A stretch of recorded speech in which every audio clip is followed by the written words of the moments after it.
with copper mining in Minnesota. The economic minerals will be removed from the ore along with the sulfides in the plat salt processing. Despite sulfide mining's dismal environmental record to date, the mining companies argue that new technology will mitigate any future problems with pollution. Technically, this is sulfide mining, and naturally that's going to raise environmental concerns. However, the rocks are naturally low in sulfur. All the sulfur will be recovered with the metals and contained, and we'll use the latest technologies to mitigate any environmental risk. We haven't made any major advances. I think it's quite clear we made major mistakes. To state that there's major technology available today as opposed to 20 or even 10 or even 5 years ago is being wildly optimistic. We don't have any record to tell us or give us the necessary assurance that this kind of mining operation is going to somehow be environmentally benign. We've had neighbors on either side of Minnesota, in South Dakota, in Wisconsin, have disastrous pollution problems from their mining, hard rock mining experiences, where aquatic systems are wiped out and the fish are killed, and there's pollution that's emanating from these mines, and in many cases it can last for hundreds of years. The mining companies tell us, which they did to me, they all came into my office, that they said we will do zero amount of damage. But what I understand is 100% of the companies claim they will do zero damage, but 76% of them were wrong. Cleaning up mining pollution has often been hampered by insufficient financial assurance, a kind of damage deposit required for mining companies. Financial assurance is a way to assure that the polluter pays, that the entities who have gained the profit from the mining operation put up the money up front to make sure that any environmental remediation that's going to have to occur gets taken care of.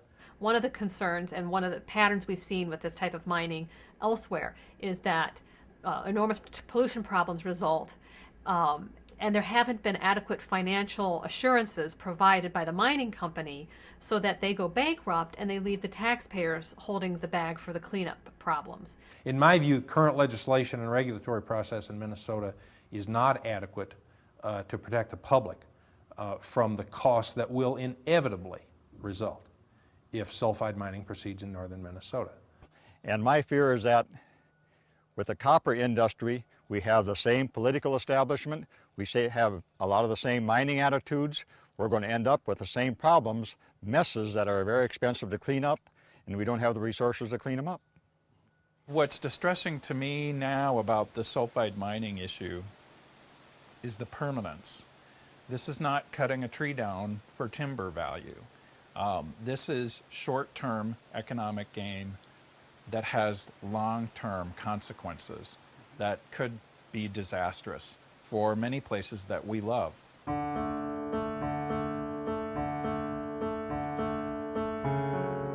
The financial impact on the tourism industry, on recreation, and on clean air and water, health, they are all significant impacts that we need to weigh. Minnesotans and people who love the boundary waters need to know what's being proposed, know what the risks are, know what the history is, and then decide if this is something we want in our state. We want healthy communities up here. We want healthy schools. We want to preserve the assets we have that are sustainable for generations rather than short-term copper mining operation.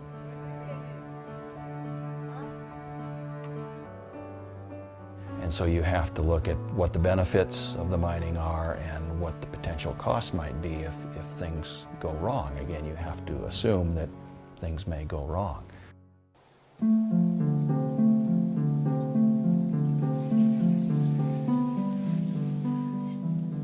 On any boundary waters trip, I inevitably stop at some point and think about what the boundary waters would be like if it hadn't been protected and if people from previous generations hadn't fought to protect it.